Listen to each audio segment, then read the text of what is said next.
Hey guys, do subscribe our YouTube channel and press the bell button.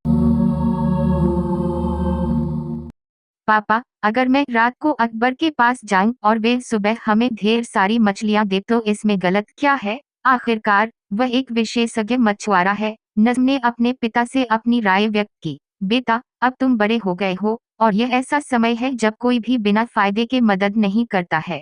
Akbar हमें जो मछली देता है उसके बदले में तुमसे कुछ हासिल करना चाहता है, नज्म के पिता ने समझाया। नज्म के पिता ने चेतावनी देते हुए कहा, अल्लाह हमारे साथ है और हमें इस हलाल भोजन को प्राप्त करने के लिए कोई पापूर्ण कार्य नहीं करना चाहिए जिससे अल्लाह नाराज हो जाए। आप जानते हैं कि अगर अल्लाह नाराज हो गया तो वे दज्जाल को भेजेगा जो सभी मुसलमानों को मार डालेगा। डर पैदा करने की कोशिश की जा रही है। इसी प्रकार बातें करते हुए वे दोनों अपनी कुटिया में पहुंचे।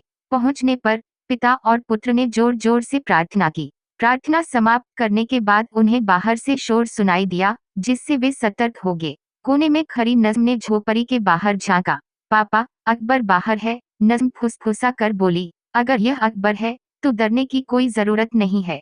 निश्चित रूप से वे हमें ढूंढने आया है। बाहर जाओ और देखो कि वे क्या चाहता है। नज्म के पिता ने बिना डरे उसे बाहर भेज दिया। हेलो अकबर अंकल, मैं आपकी कैसे मदद कर सकता हूँ? नज्म ने झोपड़ी से बाहर निकलते हुए विनम्रता से पूछा। हेलो नज्म, केवल आप ही मेरी मदद कर सकते हैं, अकबर ने प्यार से कहा। मुझे समझ नहीं आया, नज्म ने हैरान होकर कहा। मैं तुम्हें बहुत पसंद करता हूँ। मैं तुम्हें अपने साथ रखना चाहता हूँ। मैं तुम्हें हलाल खाना और ढेर सारा आनंद दूंगा। मुझे पता है कि तुम्हें लड़कियों की तरह कपड़े पहनना पसंद है। मैं तुम्हें अपनी पत्नी के रूप में रखूंगा, अकबर ने कहा। नज्म का हाथ। नज्म ने भयभीत होकर अकबर की ओर देखा। लेकिन पापा ने मना किया है। वह कहते हैं कि तुम्हारे साथ जाने से अल्लाह मुझसे नाराज हो जाएगा, नज्म ने डरी हुई आवाज में कहा। नज्म, तुम क्यों डरती हो? तुम्हें पता है कि अब्दुल्ला तुम्हारा सौतेला पिता है और वे तुमसे काम कराता है और तुम्हें तुम्हारे अधिकार नहीं देता है। उसने तुम्हें गुलाम बनाया है और अब अल्लाह के नाम पर तुम्हें डराता है। तुम जवान हो और तुम्हारे पास हर अधिकार है अपना सर्वश्रेष्ठ जीवन जीने के लिए, अकबर ने समझाने की कोशिश की प्यार से। यहाँ क्या हो रहा है? नज्म के पिता ने झोपड़ी से बाहर निकलते हुए सख्त आवाज में पूछा। कुछ नहीं, अकबर अंकल आए थे, नज्म ने डरते हुए जवाब दिया और अकबर की पकड़ से अपना हाथ छुड़ाकर झोपड़ी के अंदर भाग गया। नज्म का ध्यान पूरी तरह से अकबर की बातों पर था, यहाँ तक कि झोपड़ी के अंदर से भी वे उनकी बातचीत सुन रहा था। अकबर, तुम्हें पता है कि तुम जो कर रहे हो वे गलत है। नज्म ही मेरे जीने की एकमात्र उम्मीद है।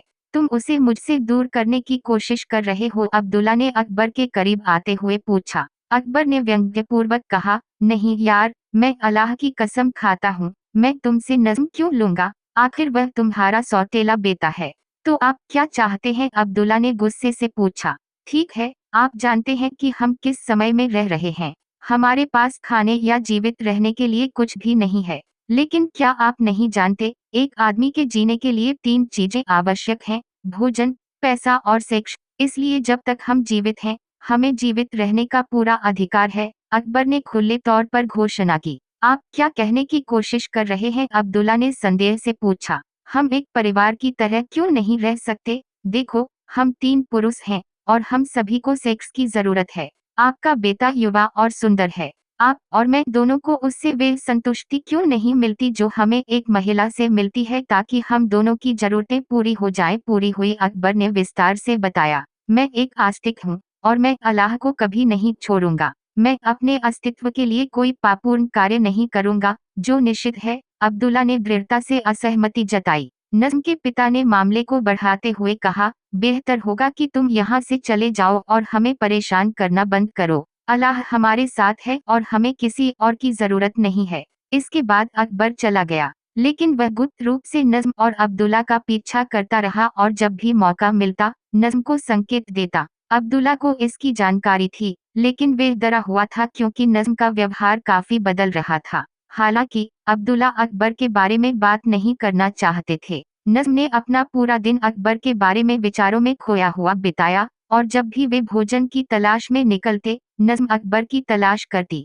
फिर एक रात, जब अब्दुल्ला आधी रात को उठा तो उसने नज्म को गायब पाया। कुतिया, वह चिंतित होकर इधर उधर घूमने लगा। उसे बार बार अकबर का ख्याल सताता रहता था। क्या होगा अगर अकबर नज्म को अपने साथ ले गया?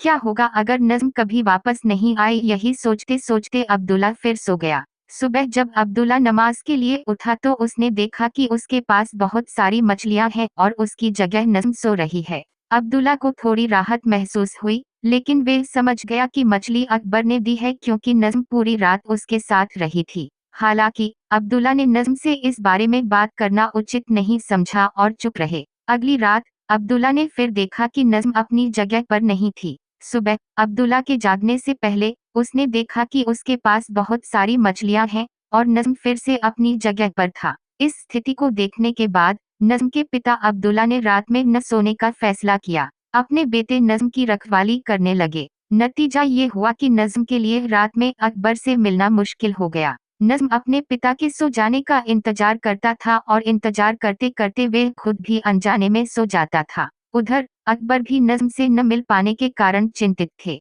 फिर एक रात निगरानी करते समय नज्म के पिता को झपकी आ गई। जब वह उठा तो उसने वह देखा, नज्म अपनी जगह पर नहीं था। इस पर अब्दुल्ला बहुत क्रोधित हुआ और उसने कसम खाई कि वह अकबर और नज्म दोनों की जान ले लेगा। अपने क्रोध में अब्दुल्ला अपने बेटे की तलाश करने के लिए झोपड़ी से बाहर निकल गया।